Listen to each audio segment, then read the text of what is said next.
to know if anyone had an opportunity. I know last time we had our wonderful Sonia as the guest speaker to share with us about her experience at the live event, but I wanted to know prior to that, our process that we were working on was moving up the emotional scale.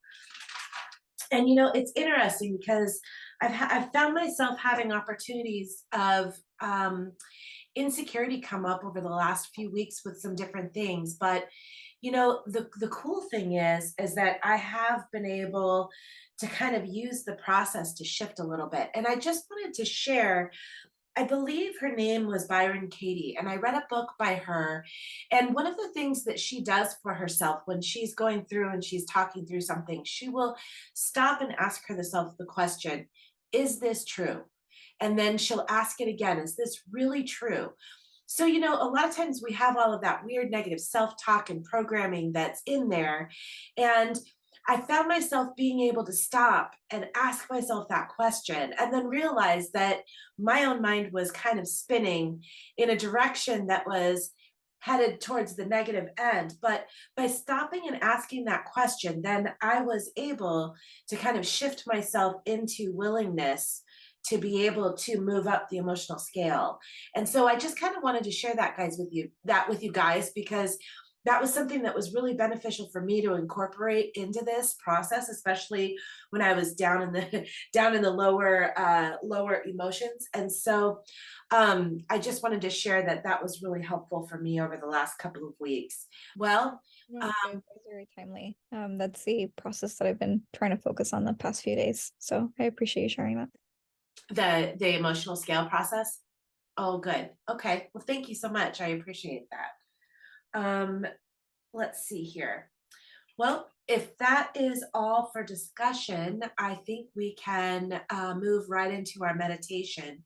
Um, I have pulled a meditation that was actually not written by me this evening, but written by the tapping solution, which is a really wonderful resource if you are interested in learning more about tapping.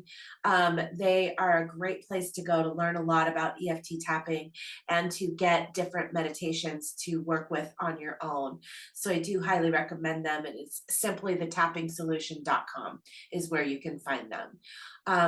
But everybody is familiar with tapping. Do we have any questions before we move into that? No?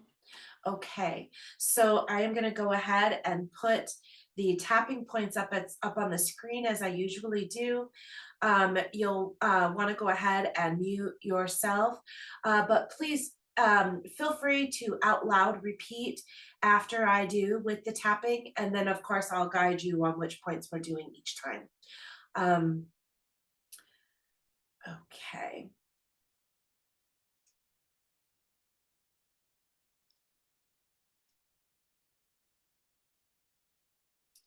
All right, so these are the tapping points and a little bit of an explanation.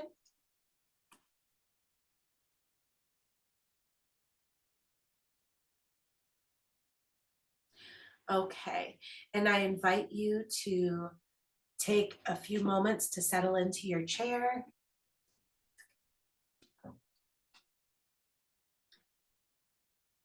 And go ahead and close your eyes. We're going to take a few centering breaths.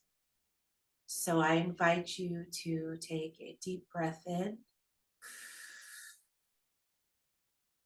Hold at the top. Let it out.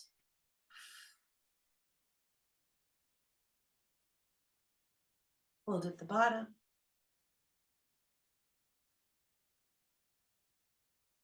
And one more time, deep breath in. Hold. And deep breath out.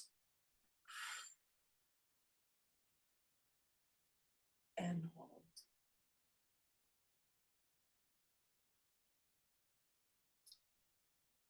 Okay.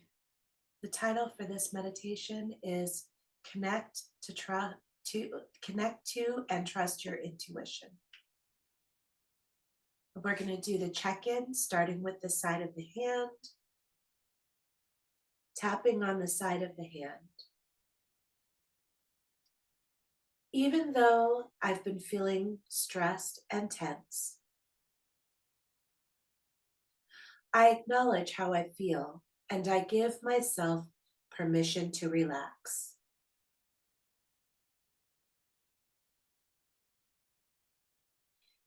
Even though I am thinking a lot, but not finding the answers for what I'm looking for, I acknowledge how hard this has been.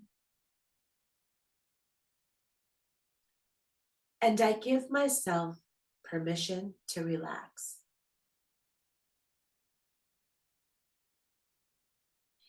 Even though I've struggled to connect with my intuition,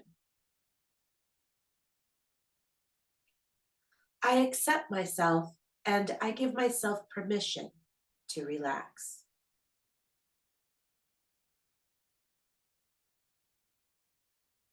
Eyebrow, all the stress I hold on to. Side of the eye, this tension in my body.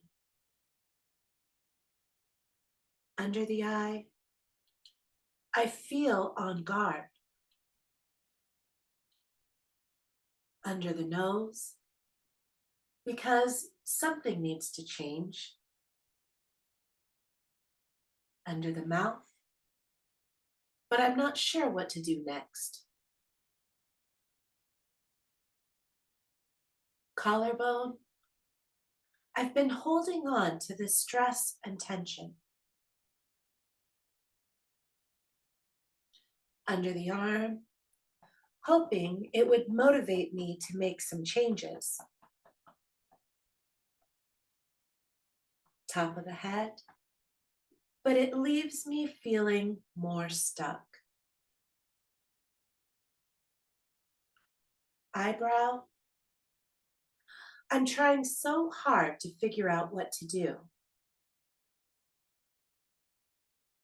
Side of the eye, but the more I think about it, under the eye, the more stuck I feel. Under the nose, I've been going round in circles in my mind. Under the mouth, I know something needs to change. Collarbone, so I've been thinking and worrying. Under the arm, I've allowed myself to be pulled in so many directions. Top of the head, I'm craving more balance in my life. Eyebrow, I allow myself to begin to relax. Side of the eye, right now and right here. Under the eye, I am okay. Under the nose, even though I don't have all of the answers. Under the mouth, I can be present and calm within my body. Collarbone, it can sometimes feel difficult. Under the arm, because I'm trying so hard to control things. Top of the head, I've been trying so hard to worry my way out of this problem. Eyebrow, maybe this worry is holding me back. Side of the eye, maybe I can begin to feel what I want now. Under the eye, I feel calm and centered. Under the nose, I feel a sense of hope and anticipation. Under the mouth, something amazing is right around the corner.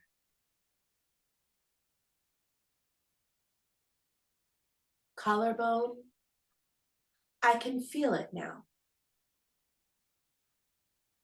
Under the arm, even before anything changes. Top of the head, I can become open to my intuition. Eyebrow, I pay attention to the support I have around me. Side of the eye, I begin to trust my gut feelings. Under the eye, even when they don't make logical sense. Under the nose, I approach life with a sense of playfulness. Under the mouth, I allow myself to be pulled by my desires. Collarbone, I am being guided by my intuition. Under the arm, I release the need to know all of the answers. Top of the head, I am open to discovering the next step. Eyebrow, it begins to feel good now. Side of the eye, I am open to the signs and omens all around me. Under the eye, I am in conversation with the universe. Under the nose, my intuition receives the messages. Under the mouth, my imagination shows me the possibilities. Collarbone, I am divinely directed and always protected. Under the arm, I don't need all of the answers right now. Top of the head, I simply stay relaxed and open. Okay, let's take a few more centering breaths. Deep breath in. Hold. And let it out.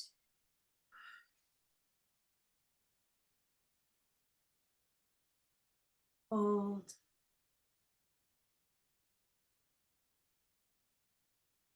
Another deep breath in. Hold. And let it out.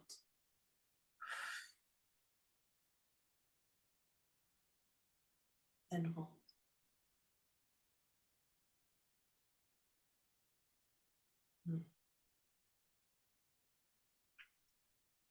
All right. How's everyone feeling? Good? Good, thank you, Mari. I feel so much better. Good, I'm so glad to hear that. Oh, thank you. Yeah, of course, of course. Okay, let's see here.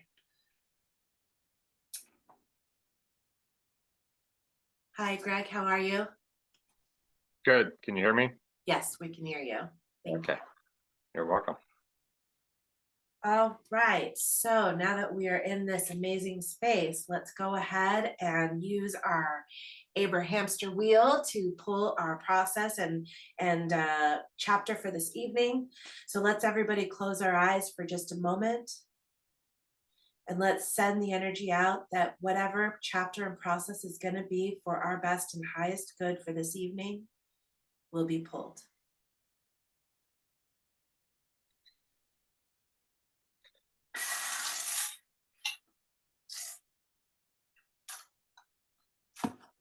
All right. And it looks like we are going to be reading chapter 3 and process 3.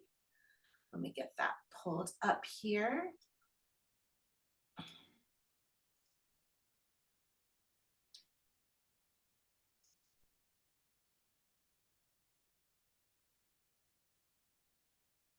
So you do create your own reality is the chapter for this evening.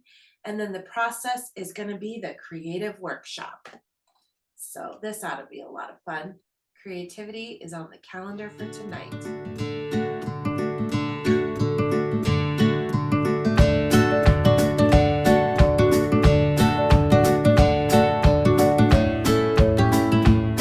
Well, I'm just looking out for you. That's all.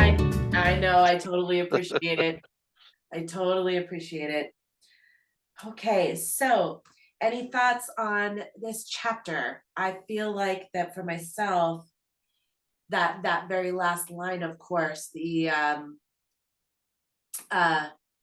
you are here to experience outrageous joy. You're not here on a quest to move forward. And I think it's so important. We've talked about this before, of course, but I think it's so important because a lot of times we get so focused on the end game and we forget that it's not about the end game. It's about the process. It's about finding the joy in the moment to allow that to come to you versus trying to get to something. And so I really love that reminder in this chapter. Leo, yes. Yeah, so I noticed they like to use a lot of big words. That's it. That seems to be something they really like to do. So my thought is, come on, I just put my hand down. There we go. Yeah, my thought is, in them doing that, is that by design where they use a lot of these big words because it kind of causes you to have to slow down while you're reading it? Because that's what I would do. I would put a whole bunch of like big words in there because then it would have it. You'd have to slow down while you're reading it, or maybe they just enjoy words like rendezvousing. I don't know. What are your thoughts? That's a fantastic thought, and it does make you slow down and pay attention to what you're reading. So I love that you chose to point that out. Yeah. Does anyone else have any thoughts on this chapter at all?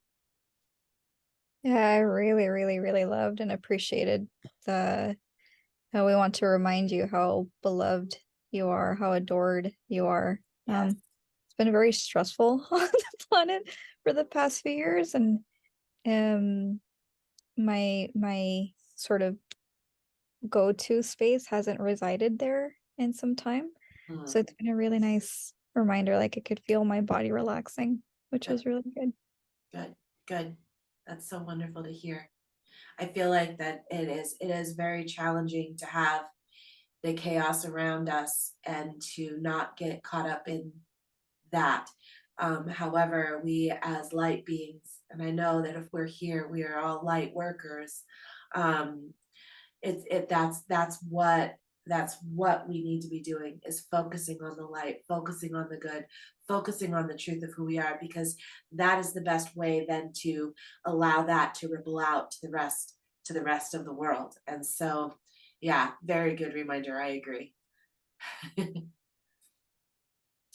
Any other thoughts on this chapter?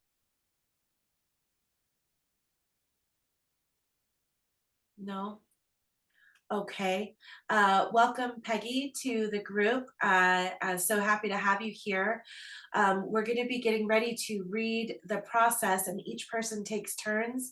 I want to know if you're going to be able to read this evening or if you're just going to need to listen tonight.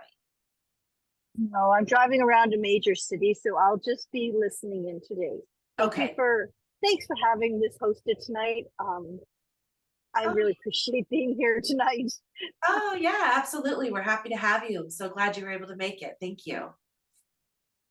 Okay, so if there's no other thoughts, boy, we're trucking right along tonight. We're gonna go ahead and move into the process. So I'm actually gonna stop recording this time. And then we will move into the reading of the process. Recording.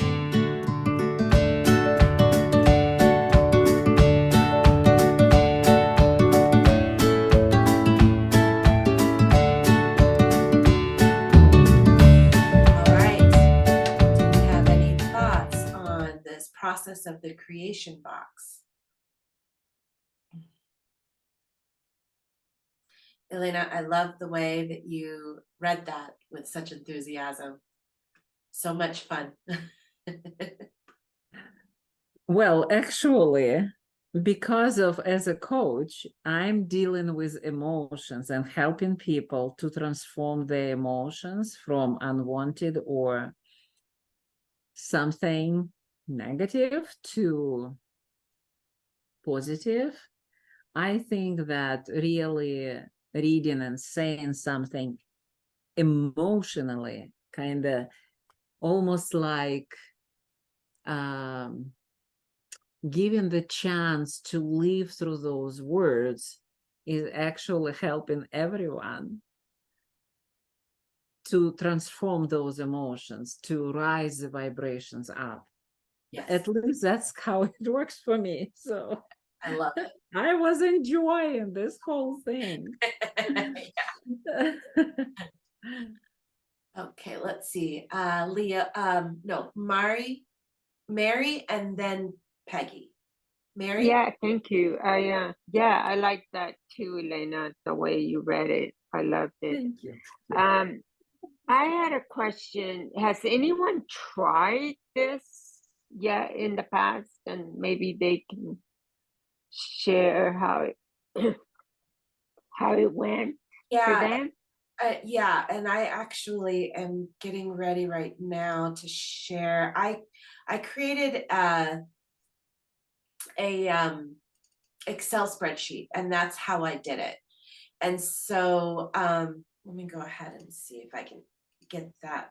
Okay, so I've just shared that with you in the chat. If you want to download it so that you can use it as a base, you're more than welcome to do so.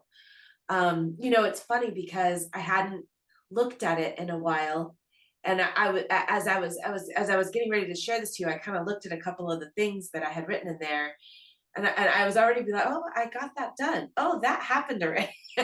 So, you know, but again, I love the idea that we're kind of like a creation box. It's the same thing. You work on it for about 20 minutes, put the information in there, but then you let it go and you say, my work is done here, so that you can kind of move forward into that gap time where you know that what you've put out there, the universe is already conspiring to give it to you, and you can just let it go so that it can be worked on, not by you, by the universe. Your job is already done. What we do is then allow ourselves, get into alignment with the joy that we have in our lives to allow those things to filter in. So I feel like it's very similar to the whatever is contained in this box is process as well in that way. But you know, it's interesting. Do you guys remember when I asked that question about when you should be more specific and when you should go more general? And this is a great example of a way where you can kind of get more specific with what you want when you're focusing on those desires. So I was kind of excited to read that in this process and to see that that was kind of one of those questions I had been asking myself that I found an answer to here in this creative process. Peggy, you had your hand up as well?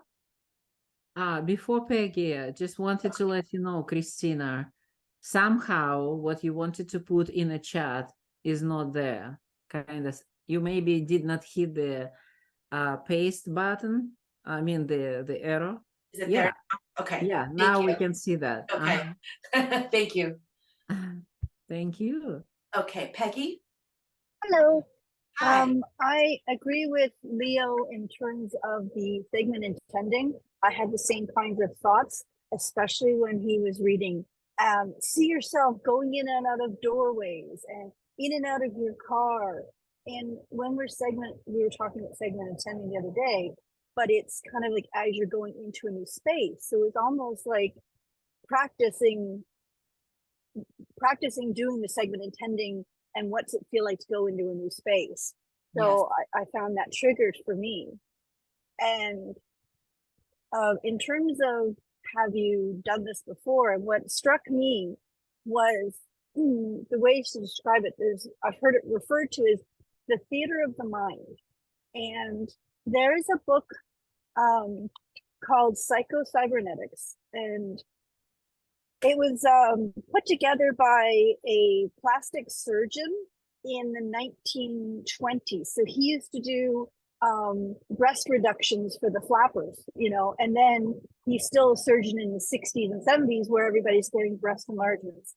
And he also did scar repair where people were trying to repair a scar, yet he was dealing with people from Germany where dueling was still kind of a thing, and the men would have a scar on their cheek and they'd wear it with pride. So what he was observing was he's doing all this work with a knife, but realizing it was really the mental images and the self-talk. So this cyber-cybernetics, again, this is earlier, is actually like the pioneer work for today's athletes. We all know Olympic athletes and everybody else, they envision their sport, they're running the race before they run it, they sit and practice it. That came from this book, Psycho-Cybernetics. And it's the same thing that Abraham's talking about here, is running those pictures through your head of how you want it to go. And so I really connected with it that way, but from the standpoint of maybe not winning a race, but from the standpoint of practicing segment intending. That's kind of what I took away from all that. Yeah. So thank you. Yeah, and I think the idea would be that if you're kind of doing this process in your mind versus actually sitting and writing it down, then it probably would be more like a segment intending type of a thing, where you're putting it out there for that next segment and envisioning where you are. So I definitely agree with that. Any other thoughts or comments on this Sure. process? If I could just throw in there, it's the quirk of what I was getting, where I was coming from, was it's practicing segment intending as like it's like a I'm ready to be ready kind of exercise. For me, it was like a ready to be ready exercise on segment intending. It's not even doing segment intending, but imagining doing segment intending. So I like that. Yeah, I do too. And I love that you said that, because I've been using that line a lot the last couple of weeks, getting ready to be ready. Yay. Yeah. Leo. All right, I'm putting my hand down. There, no, go down. I handled it for you. We're both doing it. See, I love it when Peggy shows up because she says a lot of the things that I'm already thinking, you know. But yeah, I agree on athletes, because I know they've been doing that a long time. The visualization process, where they'll kind of see themselves, you know, winning the game, or you know, doing the marathon, or you know, getting the gold medal or whatever. And I know astronauts do that too. So anyone that has to do some sort of you know, routine performance thing like that, because they found that the subconscious mind can't tell the difference between what is real and what is imagined. So it's all the same, and the universe can't tell the difference, you know, between what you're intending and what's in your vortex, and it's showing up. It's all kind of the same anyway. What I was going to say is I remember years ago I heard this experiment that they had done on mice in the laboratory, where they would have it go through a maze. But as it was going through this maze and figuring out, where's the door and where's the cheese and, where's the dead end and all that, they would have these like electrodes hooked up to its brain, and they would monitor what was going on inside uh, inside of the rodent's mind. So they recorded all that. Well, then they left the electrodes hooked up, and then when the mouse went to sleep, and it would go through a REM cycle. It would start kind of going through that process that mammals go through when they're sleeping. They noticed that all of the electrical activity in the brain when it was sleeping was the same exact impulses when it was awake. So what they found is that when the mouse would go to sleep, its brain would do a replay of everything it learned that day when it was awake. So the unconscious mind would go through that maze all over again, right? That's why there's that old expression, sleep on it, right? So they found that humans do the same thing. So when we go to sleep and we're in that like super deep REM state, we're actually replaying everything that happened that day. So that's a sort of a segment intending that I do. So before I go to sleep, I'll say, okay, I let go of this day. It was a great day, da da da. I'm letting that go now. That's in the past, and I'm setting the intention for restful, restorative sleep, and the manifestation of awesomeness. Like some to that effect. So since that's the last thing I consciously think right before sleep, it's the last thing my brain runs through after it goes through all those REMs, and it's the last thing my brain is processing before I wake up. So it's like I'm already doing a segment intending for a segment that's going to go into the next segment, because I'm always thinking, how do you take it to the next level? So then when I wake up the next day, it's like I'm in the restored, refreshed, recharged state, but my brain has already processed all that stuff from the day before, but I've already set the intention that the next day is going to be awesome. So it's like a self-perpetuating segment intending type of thing, if that makes any sense. So I wanted to throw that out there for people to test drive, not just segment intending your waking life, but doing that with your sleeping life, because the Native Americans believed that your dream life is just as important as your waking life. So just as you can do lucid dreaming, where like you're aware that you're dreaming, they refer to it as lucid waking, where you're actually aware that you're awake. And I think that might be what Abraham's kind of been pointing to with all of this kind of being present and being in the moments. And they've been talking about that for, long time. So, yeah, I don't know. Looks like people had this stuff figured out a long time ago, Christina. And it seems like now Abraham has been confirming that for the last 40 years or so. What ancient civilizations, I think, have already kind of known for a long time. Your thoughts are powerful, and more than you realize. So I wanted to say that. The second bit I wanted to say was earlier in that process there, number 3, there was a lot of those sort of segment intending type of affirmations, like I love getting a haircut, and it's easy to maintain, and all the and all these sort of things.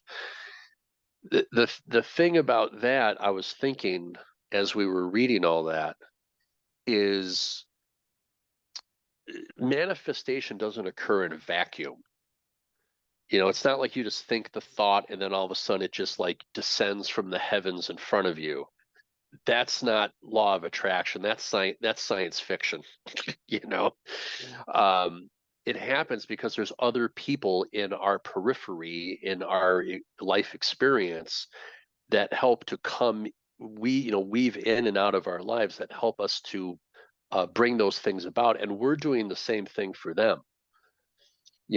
So when you say you want to get a haircut, you're actually not just doing it for yourself.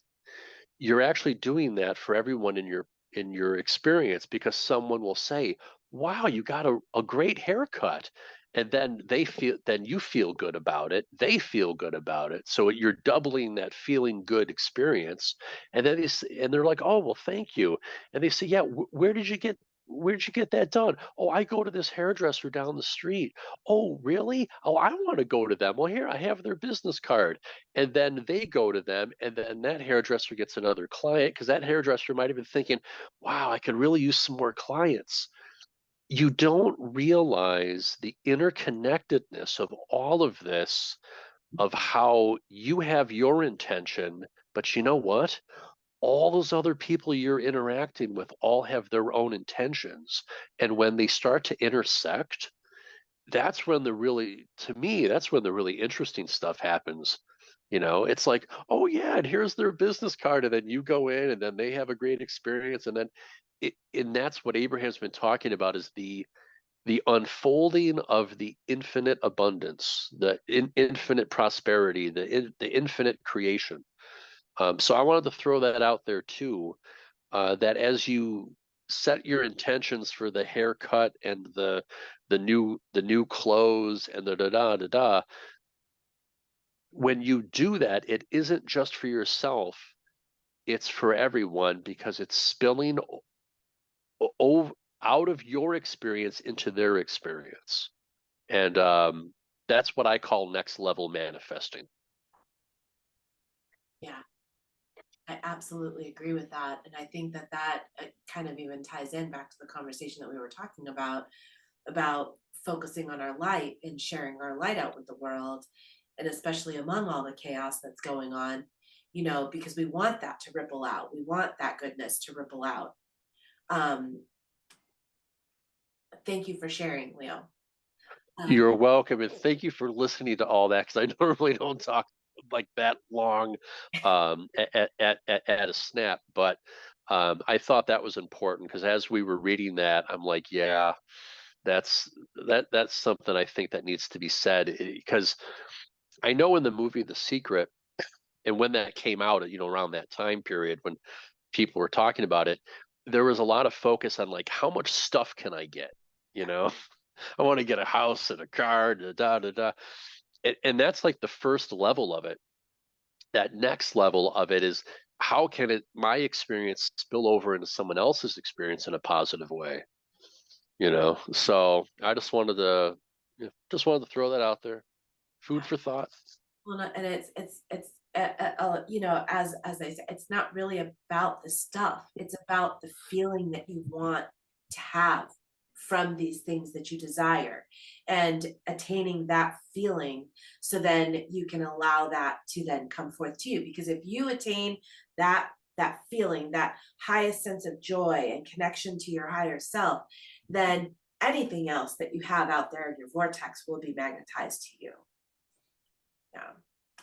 Well, yeah, because what happens is, if you can get inside the feeling of it, and you can stay there and maintain that, then the infinite abundance, prosperity, and opportunity becomes your default mode. So you don't have to work at it. It's like turning on a faucet and just leaving the faucet on. Yeah. There's just an infinite flow available to you all the time, So. Absolutely. Absolutely. Thank you. You're welcome. Oh, Peggy, did you change your mind? Yeah, I had a concept. It's a little off topic, but Leo, if you stick around at the end, it's an interesting thought I'd like to pursue with you. And anyone else can listen to it, but I don't want to go too far off track with the flow. Okay. Any other thoughts or comments about the process that we read tonight? This was really nice to come back to. I used to be a big follower of Abe, over a decade ago. And I'm coming back to it now. So this was really wonderful. And then I just have to give a shout out to Leo's voice. Leo, you have a wonderful voice. It's always great to hear you talk during this time. Gee, thanks. If people only knew what my real speaking voice sounded like, I better keep that a secret. Oh, it's Oh funny. my gosh. Well, I am going to put the challenge out there for everyone to try. I think the recommendation was once a week. So maybe by the next time we meet, we'll have each potentially sat down with this creative process 2 times, and we can kind of share about how that went for us. And remember, you want to do this when you're in good space to do it. You don't want to be, if you're down in the lower emotions, feeling heavy, feeling some negativity, that's not when you want to do this creative process. You want to do this creative process when you're already feeling light, when you're already feeling up there, so that you can really just kind of put the information out and let it go, knowing that it is, and not put too much heaviness on it. So remember that when you're sitting down with it. I think I don't remember which read it is, but she talks about if this is annoying you versus helping you feel better, then that's the cue that maybe this isn't the right thing to be doing right now. So keep that in mind for yourself when you step into this creative process. Okay. Well, I think we are done for the evening. Thank you so much, everybody, for coming. Elena, did you? Not yet. We are not done. Okay. Evening. Leo and myself, we did not share information about our meetup group, Yes. which So- are meeting this week. And of course, we both wanna to invite people to join our groups. So Elena, her group will be this Thursday. this Leo. Or Wednesday, Leo. this Wednesday. And then Leo's group meets once a month, and that is on the first Thursday of the month. So this Thursday is Leo's group as well. Law of Attraction and Beyond, Leo. Yes, and we love to go beyond somewhere. We don't know where we're going, but it's interesting. But yeah, that's the first Thursday of the month. So that'll be this Thursday, December 7th, I believe, from 6:30 to 8 p.m. Arizona time. And for those of you that don't know, Arizona does not observe daylight savings time because we're the mavericks of the time zone. So, Yes. but that would be, I think normally they call it mountain time. So I had that trouble last time with Elena's. I was on there oh at yeah, 6:30 Arizona time trying to figure out where is everybody. Yeah. So, okay. Did everybody get those links off of the chat that needed them? Okay, now we are done. Thank you so And much, look Elena. at the time. Look. I at the know, we're even time. on time, almost early. Yep. wait, did Peggy want to tell me? Peggy wanted to tell me something. Did I miss that? What? Yes. Oh, So when you were talking about this, this circling and interconnectedness of like you're getting your haircut and implications of how it connects with others, Yeah. I read a book this month, and it was called Life After Life, and it's almost, I hadn't really thought about it from your perspective, but it is a character who is born and lives their life. But for example, they're a small child and they're born, but they're born at the wrong time. There's a snowstorm and the doctor can't make it, so they die. But then they're reborn, but this time they kind of, because I don't know if you know, like babies choose when they want to be born. They, as opposed to the mother inducing it. So it gets born a few hours later. So the doctor's able to get there, and they go a little further, and their brother throws their doll out the window, and then they decide to crawl out the window and get the doll, but then sorry, it is life after life, so they die a lot. They die and then they're born again, and then they make all these different decisions each life, but they're living the same life. But as they're redoing this over and over again, you start to see, for example, if they've been in a certain place at a certain time, something bad wouldn't happen. So they start having these premonitions that something bad's going to happen, and I really, really need to be over there. And then they live their life again. And so it was a lot of what you were talking about. And it was just such an interesting, as I was fascinated that the writer would have come up with this idea for a story, and then how they wrote the story.